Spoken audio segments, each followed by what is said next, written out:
Today we're going to talk about a subject that's on a lot of people's minds right now, and that's ammo. Or at least it's been on my mind a lot lately. And basically, I was expecting an ammo shortage this year, just an election year. And those of us that have been shooting for any length of time, there's no surprise. But I procrastinated and I didn't stock up. I got caught up in a lot of other things and just, you know how it is. Well, here we are, ammo shortage is here. So I need to stock up on a few things. And fortunately, I reload, so I've got options a lot of you don't. But all the things I'm going to cover, it applies to everybody. And keep in mind, even if you don't reload, ammo is going to be available. It's just, you're going to have to wait for whatever to come in. You're going to have to be patient. All right. But it is going to be available. And right now, reloading supplies are starting to run low for a lot of your more popular stuff. So I wanted to go ahead and get organized on my ammo now, get stocked up. And let me say, I'm not a prepper. Okay, so I'm not loading up 5 million rounds, and filling up a, giant shipping container out back with, 223 and 308s. But I know the price of ammo is fixing to go up. All right, how much? Who knows? So I want to make sure, I'm stocked up. I do a lot of different types of shooting. I enjoy different types of shooting. I want to make sure I'm stocked up on certain things. And I just want to get organized. And that's my big problems. I've never really been organized on my ammo. And when I started, you didn't need to be organized because it was really simple. When I was young and just learning about shooting, you had one hunting rifle, and if you had enough bullets to go hunting, you were happy. It's really easy to keep up with ammunition when all you got to make sure is you're not completely out. So now, though, over the years, I got into a lot of different types of shooting. I do a lot of different types of shooting, so I need to manage my ammo better. And I think this is something that's going to apply to just about all of you, no matter what type of shooting you do, be it hunting, target shooting, precision, just plinking at the range, whatever. I'm going to be touching on a lot of it. But today we're just going to start with the basics, because this is where you start before you go stocking up on anything. Is you need to know what your rifle shoots or your pistol. And how deep you get into this, this is up to you. Okay, and I got to say, this is time consuming. If this looks like a science experiment up here, for us reloaders, load development is a science experiment. But for you hunters that don't reload, you don't have to get this deep into it at all. But you do need to spend a little time up front. I understand, time at the range is taking away from time you could spend scouting. I get that. And I know I'm probably would be better off in the woods scouting right now than reloading. But with the shortage and so forth, I'm reloading. All right. But that time spent up front to find, a bullet that your gun likes is worth it. For me, I'm taking it to another level as far as load development. I enjoy that. All right. And how accurate your firearm needs to be, that's something you're going to have to figure out. If you're just doing normal hunting, you're not shooting past 100 or 200 yards, you don't have to be that accurate. But you still need to do some research. You need to look into a few things, and that's what we're going to talk about now, is just figuring out what you're going to shoot, your load, your cartridge, whatever, even if you're doing factory ammunition. All right, so let's start with the bullet. And when I say bullet, I don't mean the cartridge. I mean the bullet, the actual projectile. All right, 'cause that's the most important part right here. Part that actually makes contact. All right, and there's a lot of different bullets out there, so you need to pick a bullet for what you're doing, whether it's a hunting bullet for your hunters, a good match bullet for you precision target shooters, just cheap ammunition, cheap bullets, bulk, full metal jackets just like this for, just going to the range and plinking and, that type of thing. All right, so there's different bullets. That's first steps, just figuring out which one you need. And if you're buying factory, that's a lot easier. But you'll pretty much know. They'll say for hunting or target or whatever. All right, next thing you need to figure out is what weight bullet. And every rifle shoots differently. Every rifle's unique. And you want to find what weight bullet your particular firearm likes. And I did a whole video on that, letting your rifle choose the bullet for hunting. Well, it's the same way with target shooting, and it's the same way just going to the range and plinking. You still want the most accurate bullets you can get. So you need to pick a weight, and really the only way to do that is to try different weight bullets in your firearm. For you hunters, I'd suggest, pick up 2 or 3 boxes of whatever, 2 boxes. Let's say with 308. Get you a box of 150 grain, get you a box of 165 grain, 68, whatever.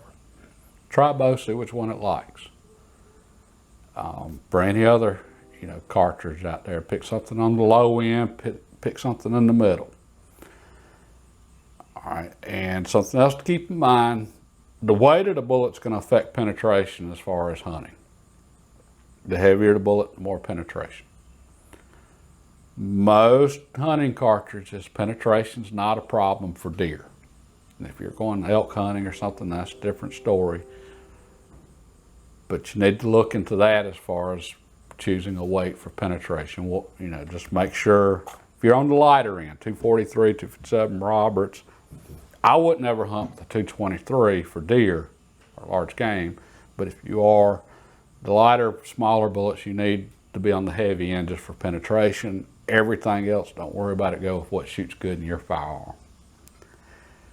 Next thing, ballistic coefficient, aerodynamics. Generally, the heavier the bullet, the longer it is. All right. So the bullet's a fixed diameter. The diameter can't change. It can't get any bigger. To make a bullet heavier, you got to add more material, lead, copper, whatever. You add more material, it can't get, the diameter can't increase, your length's got to increase. As the bullet gets longer, usually it gets more aerodynamic. For normal hunters, plinking, whatever, that doesn't really matter. Irrelevant. For you precision target shooters, it can matter a lot. The ballistic coefficient of a bullet really affects your downrange performance, and weight does also. Okay, a heavier bullet's going to have more energy downrange. All right, so there's some things you need to keep in mind as far as weight. And again, your rifle still has to shoot that weight well. It doesn't matter about all the other stuff if your rifle won't shoot it. And a great example is 223. A lot of your bolt action rifles out there are for varmint shooting. They have a 1 in 12 rate of twist on the barrel. They're made to shoot the lighter 223 bullets. Your ARs generally have a 1 in 9 rate of twist or 1 in 7. They're made to shoot the heavier weight bullets for penetration, long range. You're not going to get away with shooting a really heavy, 22 caliber bullet in a varmint rifle 223. All right, if you load a 75 grain bullet in a rifle with a 1 in 12 rate of twist, it's not going to be very accurate. I'm sure somebody's got an exception out there. There's an exception for everything with firearms, but you're just not going to have enough twist to stabilize that bullet. And every rifle is going to have a bullet that it just likes. Falls in the sweet spot for that rifle. Try a couple different weights. All right. Next thing, for us reloaders, we got to pick the powder. All right. Once I select the bullet, I'm going to go to my different mangles, and I got a lot of different mangles. You can look a lot of this up online now. And even if you don't reload, if you've got a particular brand that you like, you know, if they make reloading components, Sierra, Spear, Nosler, Hornady, you might want to get their reloading manual just because there's some really good information in there, again, even if you don't reload. I mean, there's tons of great info in here. But once I've selected my bullet, I can, in this case, I got a Hornady. All right, so I'm gonna get my Hornady manual. And I'm gonna go through and I'm gonna look up the powder charges for this particular bullet. And what I'm looking at with powder primarily is velocity. And this is where it gets tricky for us reloaders. I'm not necessarily after the highest velocity. All right, there's a list of powders here and max velocities for all of them. And you're gonna have one or two powders that just have an extremely high velocity for whatever cartridge. Well, that's not what I'm after. I'm after a powder that's going to give me good velocity, but just shoot really well for whatever particular bullet load I'm setting up. So that's what I'm after, something I'm going to get really good velocity and accuracy. Consistency. And same way, you know, for hunting bullets, for my target bullets, for my plinking bullets, everything I shoot, that's what I'm after. Good velocity, the best accuracy, consistency. And right now, with this particular bullet, and I'm setting up this load for a Mini 14 223. I've got several powders to choose from, and that's what I've got right here is quite a few powders. And with your powders, you've got different burn rates. Well, they result in just, you end up with different results. And I can't say a high burn rate is going to be better than a low burn rate. It's just, you never really know, but you can kind of get an idea. With this particular rifle, I can't say the faster burning powders are giving the highest velocity. But it doesn't mean they're going to give the best accuracy and consistency. So that's why I've got 3 different powders here. And I'm also wanting to try these different powders in 308. Ideally, if I could find one powder that works on multiple cartridges, well, that just makes life easier. I've got fewer powders I need to keep in stock, and it just simplifies everything. And I would much rather have one powder that I can use that works really great, you know, 3 or 4 different cartridges, then I can go get a large quantity of that one powder versus having, you know, 3 or 4 different powders for each cartridge. So that's just something else I'm just trying to keep in mind here, just to simplify things. And with this particular bullet, all right, in the Hornady manual, every manual is different. They tell you what rifle they test each load in. All right, well, the Hornady manual has 2 different loadings for 223. They have a standard loading, and they used a varmint rifle for their standard loading. They used a Remington 700, 26-inch barrel, 1 and 12-inch rate of twist. That's not what I'm using. I'm loading for a Mini 14. I'm using a really short barrel and a higher rate of twist. All right. Well, they also have service rifle data for 223, and this is data for your ARs. Okay, and sure enough, the rifle used for this test data is Colt AR-15, 20-inch barrel, 1 and 9 rate of twist. Okay, that's a lot closer to what I'm doing. The problem is, they started at 68 grains on the bullet weight and then went to 75. I'm loading a 55 grain bullet. So really and truly, the data in this Hornady manual is not going to be that great for this bullet. All right, so what I'm going to do is go to the powder manufacturers' websites, and I'm going to use their load data. And I'm just going to pick, 55 grain. Hopefully they have full metal jacketed bullet there, and they'll have specific load data. And when you reload, use load data, verified load data from either the bullet manufacturer or the powder manufacturer. Don't go just getting load data off the internet. We're creating controlled explosions here. I mean, seriously, that's what we're doing. All right, so there's a potential for this to get dangerous, especially with bad information. And there's a lot of bad information out there. I mean, the people that put that load data on the internet that you're looking at, they might be as absent-minded as I am. You don't want to trust their load data. So go to a verified source for your load data. But I can still, look at the powders here, and I can get an idea of what's going to perform best. And same way with Sierra bullet. I've got Sierra manual right here.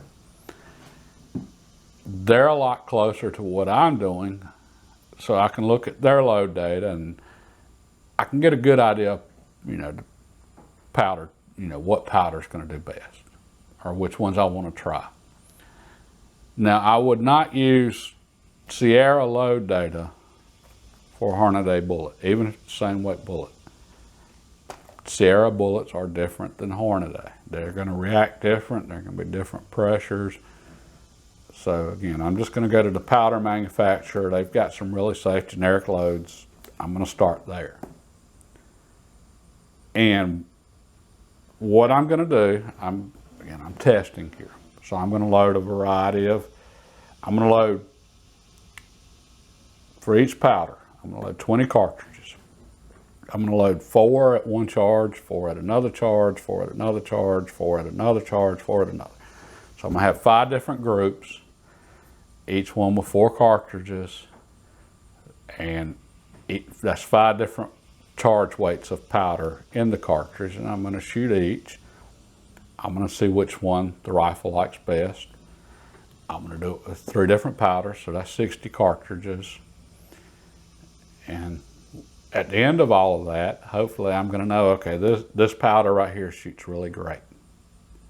And that's why also, for you that's not reloading, you want to try different manufacturers also, because they're using different powders. And powder can be huge as far as your accuracy. One powder might shoot great, the next powder might not shoot so well in your particular firearm. So, and how deep you want to get into all of this, that's just something you have to figure out for yourself. But at least try a couple different types. If you're not reloading, just try a couple different types of factory ammo. And try to establish this is what your particular rifle likes. And that's, next time I'll be at the range, and I'll show you the process at the range for actually going through and load testing each powder and all the charges, the results from that. And I think y'all will really enjoy seeing that. I'm going to carry a chronograph and the velocity curves. That's some really fascinating stuff. And we'll get into that next time. All right, I hope that gave you a place to start on, picking out your ammo, deciding what you need and so forth. And I'm also going to do a video just on managing and organizing your ammo. And that's one place I've really messed up at over the years, or just I never started out, organizing ammo and so forth. Didn't need to. I need to now. And that means picking, deciding ahead of time, how many rounds do I need? Okay, because I don't want a bunch of ammo I'm never going to shoot. That's just wasted money that could be spent in a lot of other places that's probably going to help me more than having a bunch of ammo on hand. On the other hand, I don't want to run low on ammo I want to be able to go out and shoot and enjoy shooting. And I want to buy ammo when it's cheap and not be scrambling to get ammo during a shortage. And I'm going to show y'all what numbers I came up with, but again, that'll be in the future. All right, I hope this was at least somewhat interesting and informative. If you enjoyed it, give me a thumbs up. It helps out the channel. If you want to see the future videos on ammo, hit the subscribe button and notification bell. And I think that covered it for right now as far as picking a load. God bless and have a good day.